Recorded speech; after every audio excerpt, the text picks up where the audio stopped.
So guys, here it is, moment of truth, apna time shuru. Where did that come from? I don't know how many of you understand the word छेड़. Do you understand छेड़?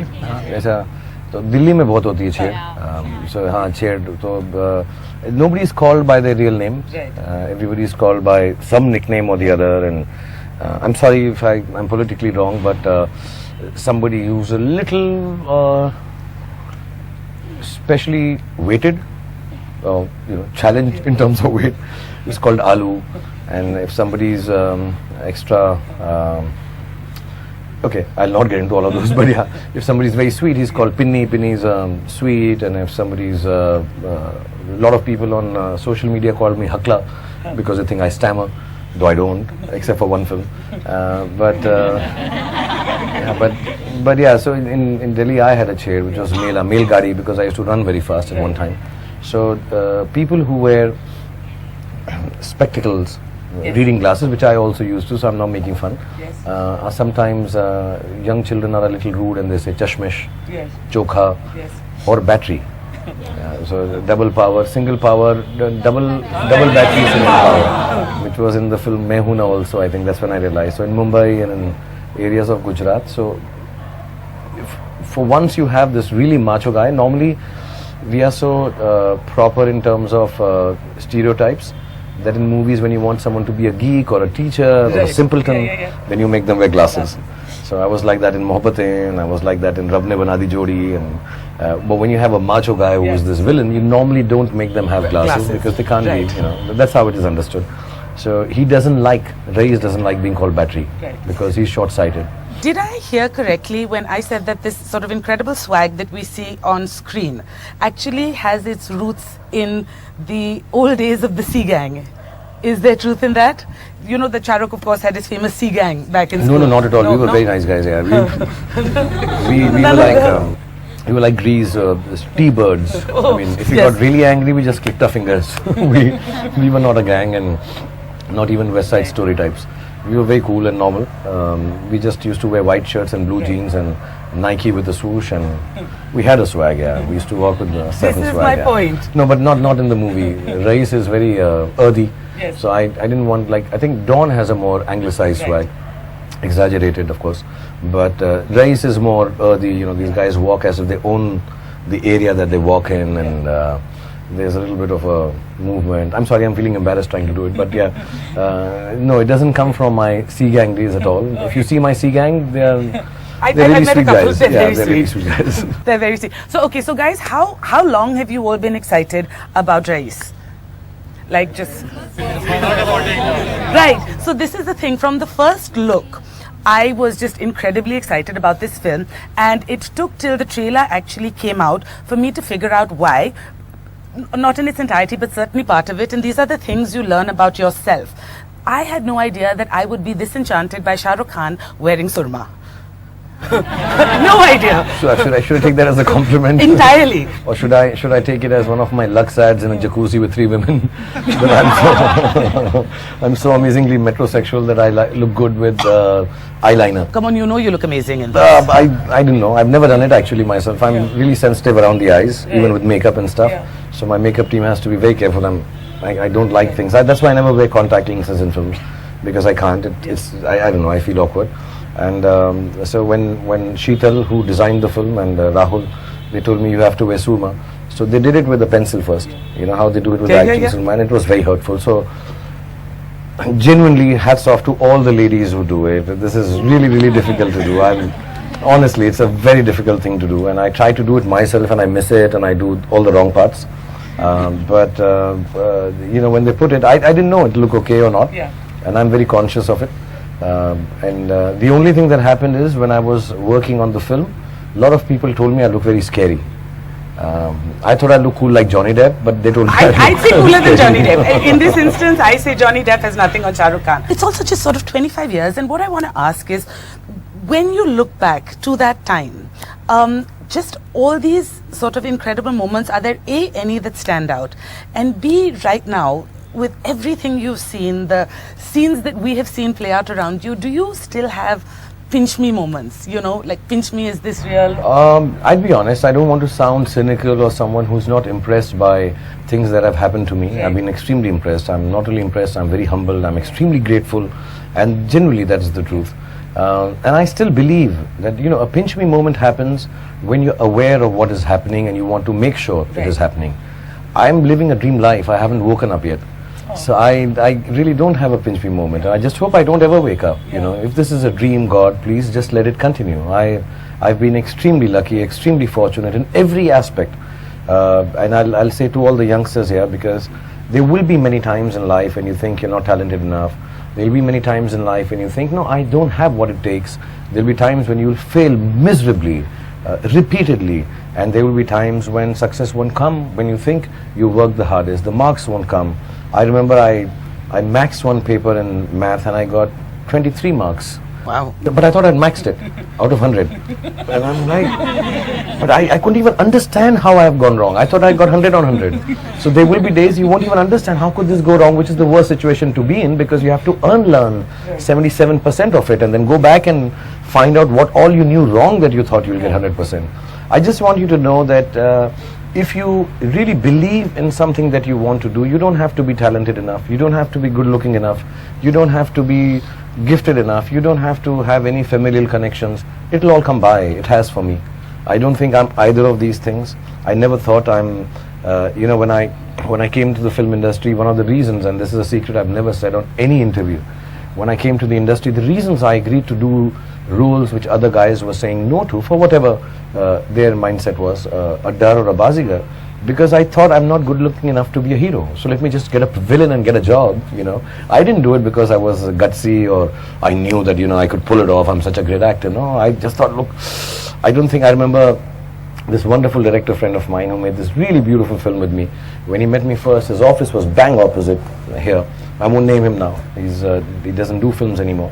And he met me and he said, "You're so ordinary and ugly looking." Yeah, he told me on my face that I can use you for anything. That's very interesting about you. Yeah. And I believe that. And not because he told me, but I believe that. So I took on roles because I just wanted to act. It didn't make a difference if I was going to become Mr. Rishi Kapoor or Mr. Amitabh Bachchan. It didn't matter if I became Salman Khan or Amir Khan. They were already working here.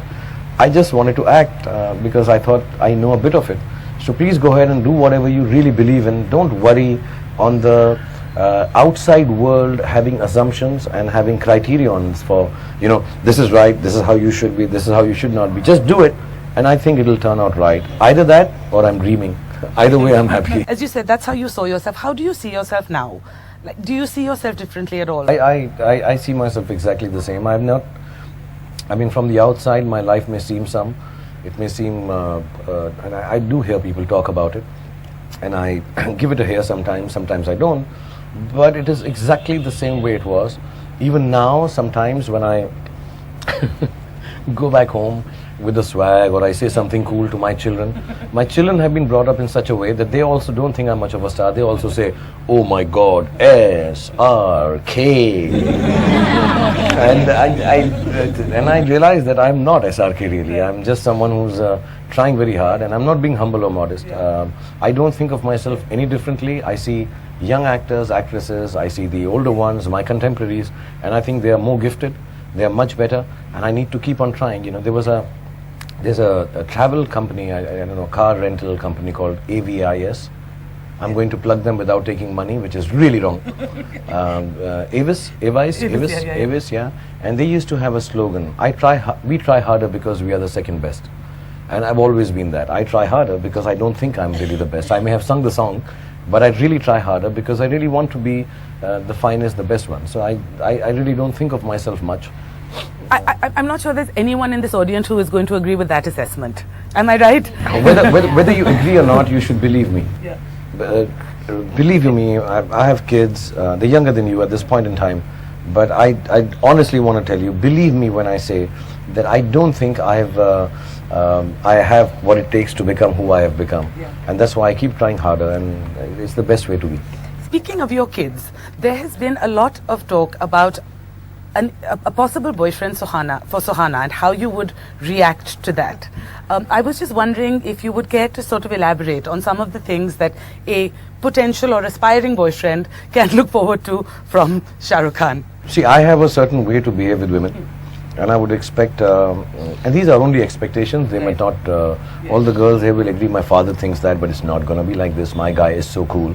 But and I understand that, but there's a certain amount of things that this is the way I still behave with ladies, which is, I'm dignified, I have a job, I'm courteous, I would never ever overrule or overrun the authority that the family would have over the lady. Whichever space I may be in, I would always respect that, and I would, and so it's false bravado.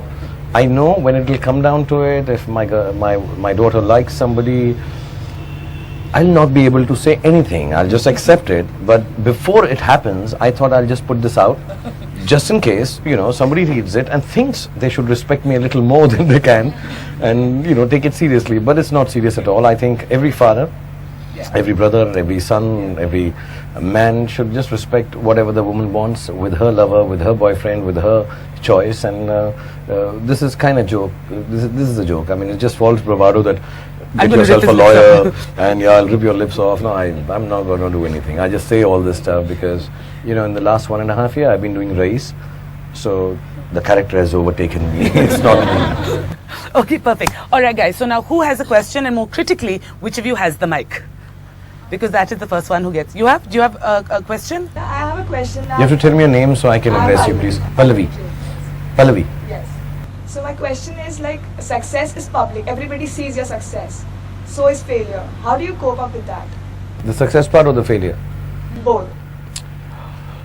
You don't take. I've said this often enough, and you might have read it if you read my interviews. Because the other day I was sitting with a friend of mine, and a girlfriend of his called him up, and she said, "Who are you sitting with?" And she said, "Shah Rukh," and she said, "He's not cool." So maybe you've not read what I've said before because I'm not cool enough. So I'll just reiterate it. But I think both of them are transient. Both of them are completely. You are incapable of creating both. And when both get created, failure and success, you don't know why it happened. More often than not, if you meet people who are successful and if you ask them, can you give us the mantra for success? They will sound cagey, they will sound awkward, because even they don't know. But when you're called upon to do so you'll say the cliches. But the only cliche which is true is hard work. If you have blinkers on, the more you practice, the more you do something, the better you will be at it. When failure is there, people are going to make it much bigger than it seems to me. When success is there, they make it even bigger than it seems to me. Life, for me or anyone successful, is somewhere in the middle. I'm sure I maybe I speak out of turn, but when you praise Sachin for the century that he's hit, or kind of get disturbed that he's not made the century that he should have, his talent and his scope of work is somewhere in the middle. He's not as good as that, and he's not as bad as that, and that's what I believe. I'm not as wonderful as people think when I'm successful. I don't know how it happened, and I'm not really as bad as when I fail that, oh, he should have done that. I really didn't know. So you have to deal with it somewhere in the middle, keeping it real, keeping it honest, keeping it but it becomes difficult. It becomes difficult when too many praises are bestowed upon you, and when too much criticism is bestowed upon you to be had. No, you don't have to clap, please. Hi sir, my name is Vinesh. Hi Vinesh. Hi, I'm a Jabra fan of yours. First of all, let me tell you that. My question to you is, KKR will soon complete a decade, like 10 years. So I just wanted to know how's the journey been so far, because I've been following it since the first season. I've seen the 2008, 9, 10 season going on, and then 12 and 14 winning the cup. So just wanted to know from you, how's the journey been so far?